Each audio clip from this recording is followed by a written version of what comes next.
gracious, I didn't expect that many people. Thank you for coming. If you don't know me, my name's John Hall. I have Loose Creek guitars. I probably bend about 300 sets a year. Most woods will bend pretty easily between a 270 and 370 temperature range. Two woods that do need a little bit more heat, Padauk. May as well just set that on fire.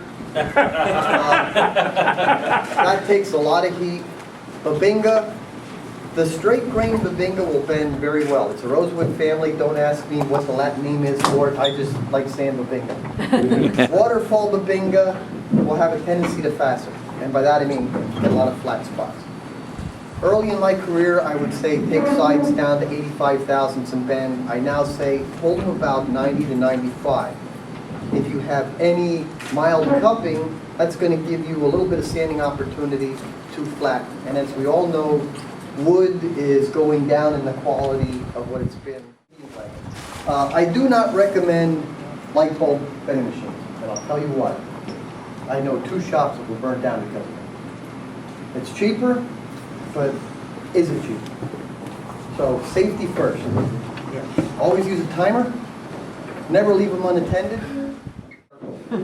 So if it don't have a timer, you don't use it. So that's the safety part. I'm going to actually let people bend. It's not the best wood in the world. Hopefully we'll have some stuff cracked. We want things to go wrong, and so everything will probably go right. You've never bent before. Correct.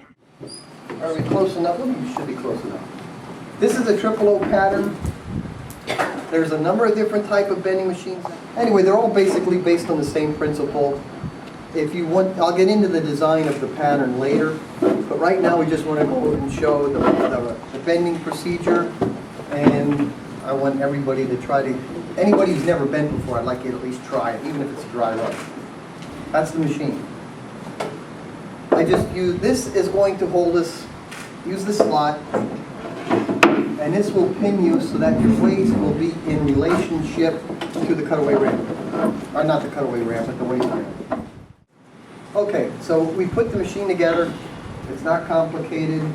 Like I said, they're all different, but they're all the same. I'm lazy, so I put this in with springs so that when I'm done, I only have to crank that a few times instead of having to run it all the way up. Okay, we're going to take a side set. That's triple O. I said triple O. You see there's a little bit of a flaw here. I like to keep my side sets, so I have about 1.5 inches trim on both sides, because you might have to manipulate things. You want to try to keep your heel as book matched as possible. So you see the flaw, we're going to scoot that as far in front as we can. He's never bent before. That's your slats. These are stainless steel slats. You're going to see a lot of material out there. I'm not a big fan of aluminum. Aluminum can have a chemical reaction for those of you that live in the city with your fluorides and chlorines, and it can make a koa set turn a beautiful shade of green. And it doesn't stand out very well. If it does happen, dark walnut stain can usually hide it. Don't ask me how I know that. Okay. We're going to put that in. I want you to put the slats in first with the blanket on the top.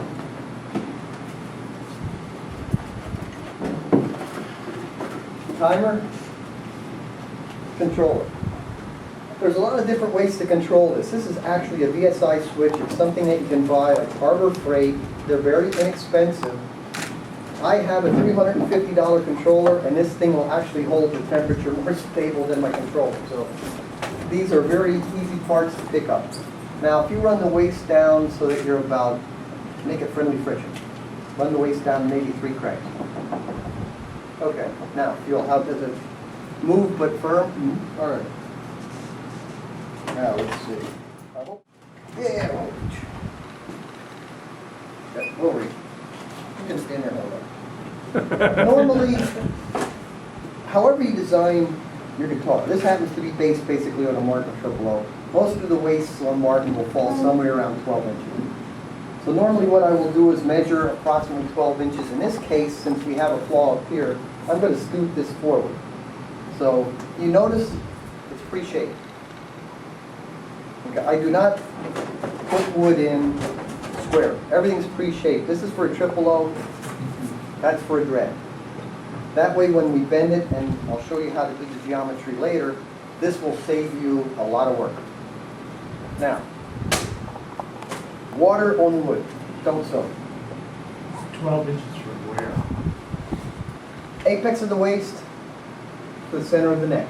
Okay, but where on your tree contour piece, where is that spot? All right.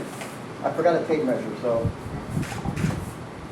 if you sight down here, right approximately there would be your waist. It's actually one of the thicker areas of the guitar.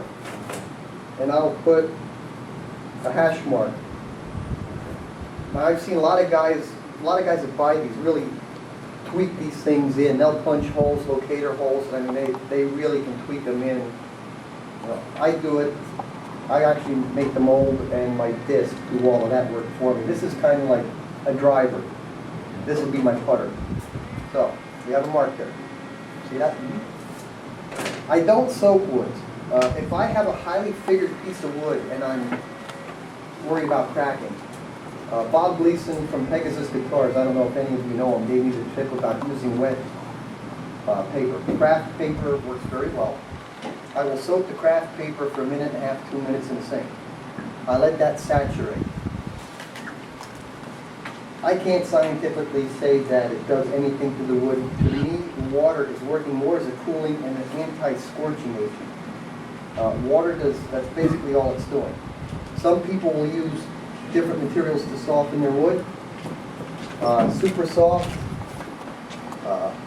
downy, regular fabric softener.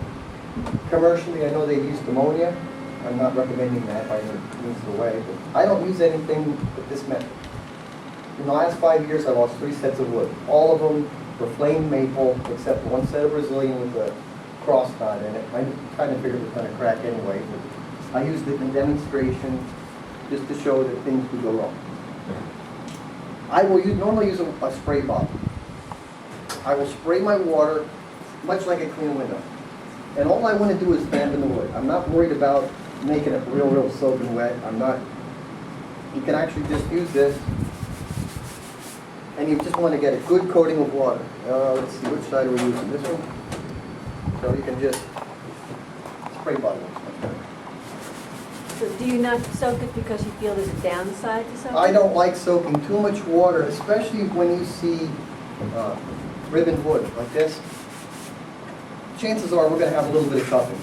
You have hard and soft areas of wood, and it's just wood, well, except, it will absorb moisture, and there's not much you can do about it.